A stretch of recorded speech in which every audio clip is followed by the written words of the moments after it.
Once in a great while, mankind unlocks its secrets so profound that our future is altered forever.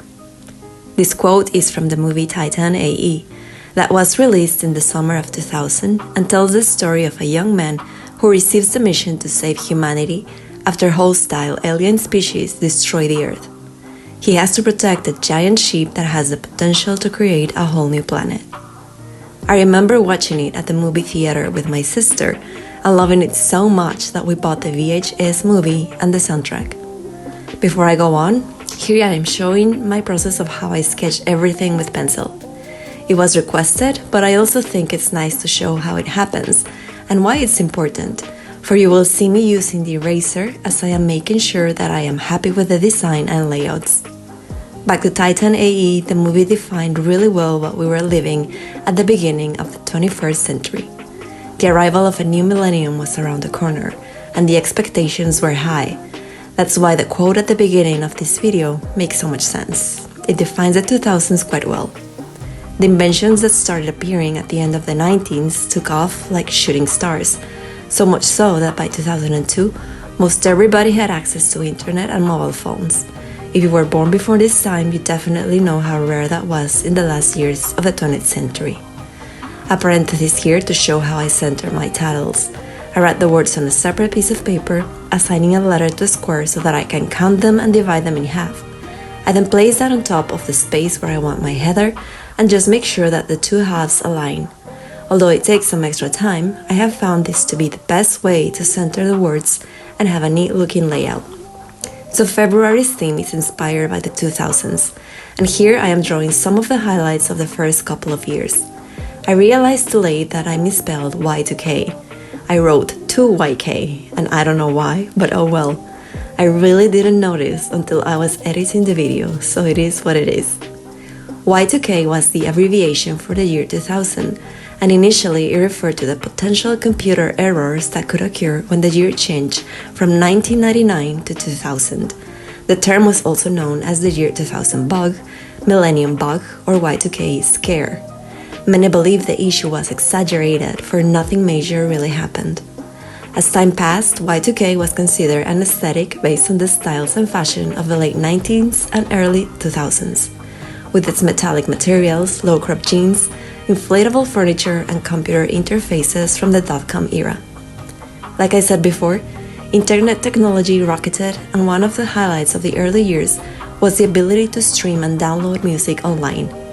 Programs like Napster and LimeWire were extremely popular, and the fact that you could burn your playlists into CDs had everyone amassing compact discs in thick binders that you could take with you. I remember road tripping with my brother, and as a co-pilot, one of my duties was to change the disc. Another major breakthrough was the use of mobile phones. This is an invention that not only changed the way we communicate, but also the way we behave, socialize, and even react. History before mobile phones is unique, but I will talk more about that in my 90s video. The first gadgets allowed to make calls, send messages with a few words which we had to extra abbreviate, and perhaps play a game or two. But having one definitely made you feel special and always communicated. I will never forget my first blue Nokia 3310. That thing could fall from a third floor and be unscathed. The battery also used to last for days. While some technologies improved, like the video games that saw the birth of the PlayStation, others disappeared.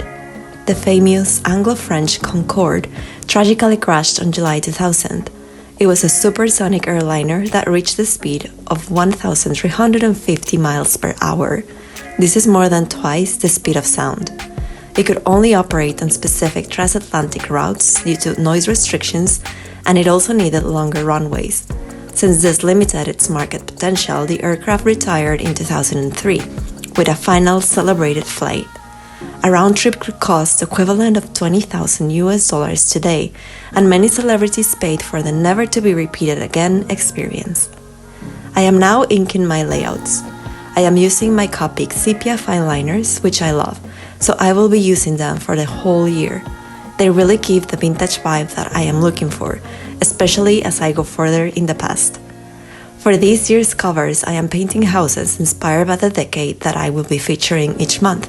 So this time I thought of the aesthetics that surrounded the new millennium. With the first crew reaching the International Space Station, metallic chromes and see-through were found everywhere, also clean lines and simple geometric designs. So I went for a futuristic-looking house that is both minimalist yet rich in duochromatic hues that change with the light. Having lived at the end of the 90s, this is what I would have said that a house of the new millennium looked like. As I was designing and inking it, I was taken back to the days when I was studying architecture and I did a lot of blueprints. The little set squares that I used are from that time. The watercolors that I'm using are from Coliro Fine-Tech Pearl Colors. You might already know that they are my go-to for shimmering effects. I will leave links to all materials in the description. Back to history, as I was researching the 2000s, there were more negative than positive highlights, so it was really interesting to see how these events have also shaped our societies and shifted perspectives. For example, what happened in 2001 with the Twin Towers is considered the major event that changed the whole world. It not only changed the way we travel, the way we're watched or supervised, the way security works, even the way we trust strangers, or how we treat those who belong to different race or ideology. And it's interesting how it happened exactly on the first year of the new millennium, marking it for the rest of its existence. If you lived through that day, no matter where in the world you were, I'm sure you remember hearing or seeing the news and then being glued to the TV for the whole morning. I was getting ready for the day and then just simply sat on the coffee table in the living room, powerless to stop the tears as the first tower fell down. It was like watching a scene from a science fiction movie. But it happened, and that's the world we live in. While I don't want to dwell in the negative, I felt that it was important to mention this event because I was surprised to read that the new generations don't know a lot about what happened that day and how it changed the world they inherited. As I've been doing research, I realized how important it is to know about history and see how past events have shaped the way we think and behave today.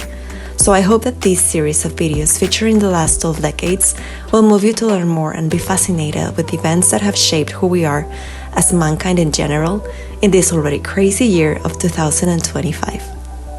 Space exploration became another major thing in the early 2000s with the launch of the Mars Odyssey, a robotic spacecraft that has been orbiting Mars since 2001. And the creation of Elon Musk's SpaceX that had the vision of decreasing space launches costs, paving the way to a sustainable colony on Mars. Another thing that marked the early 2000s were the way we take music with us. I have already talked about the compact discs, but in January of 2001, Apple launched their iTunes program that was complemented on October of the same year with the release of the first iPod, forever changing how we manage and carry our favorite artists, albums, and songs. In the world of music, July of 2000 saw the rise of a band that would become a major hit internationally. Coldplay's first album, Parachutes, quickly made its way up in the top charts, and Yellow became a song that is still a big hit. Speaking of pop, NSYNC's Bye Bye Bye also became a favorite among many teenagers, and overall this was the time for boy bands and single artists like Britney and Avril Lavigne to blossom. I would need a lot more time to talk about other music genres, but pop was definitely reigning back in that time. After inking my drawings, I was debating between leaving them blank or filling them with my favorite ink. My old soul won, and so here I am diluting the ink gradually to come up with different hues of the same shade. This technique definitely makes the drawings come to life with the vintage vibe that I love. Now let's talk about the world of movies. Hits like X-Men marked a new era in the superhero franchise, one that has exploded into cinematic universes with countless characters. Of these, my favorite will always be Superman, but that's a topic for the video of the 70s decade. Other movie giants were Tom Hanks' Castaway, Ridley Scott's Gladiator, and Ang Lee's Crouching Tiger, Hidden Dragon, which was named one of the 10 best movies of the millennium by Time magazine. These movies were innovative in the way they told their story, the effects, and the overall cinematography. And speaking of the entertainment business, Charles M. Schulz, the creator of Snoopy and the Peanuts, who passed away in February 2000, left behind a legacy of comic strips that is still beloved to many. I finished my drawing with splatters of the duochrome watercolor, more visible when the light hits it, so here you can see the end result. And now I am moving on to a spread where I add a little doodle challenge. Back in January, I wanted to dedicate the doodles to more highlights of the future decade. But then I saw a Draw Your Life challenge where you paint one highlight of the day for 365 days. And so that became my Art Yearly Challenge. Follow me on Instagram to see the results.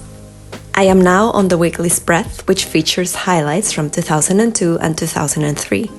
Those years saw the introduction of the euro, Europe's new currency that became a tangible sign of European identity and benefited consumers, as prices could be compared between countries, boosting business competition. 2002 also saw the rise of a beloved superhero.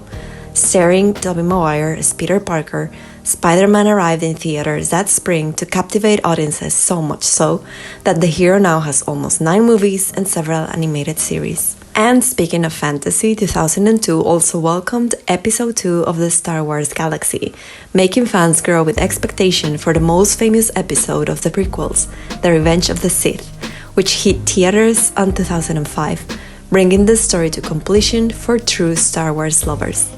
Other movie hits were The Bourne Identity, Catch Me If You Can, Finding Nemo, Pirates of the Caribbean, and The Pianist. On TV, Jimmy Kimmel aired his first episode and he's still going strong.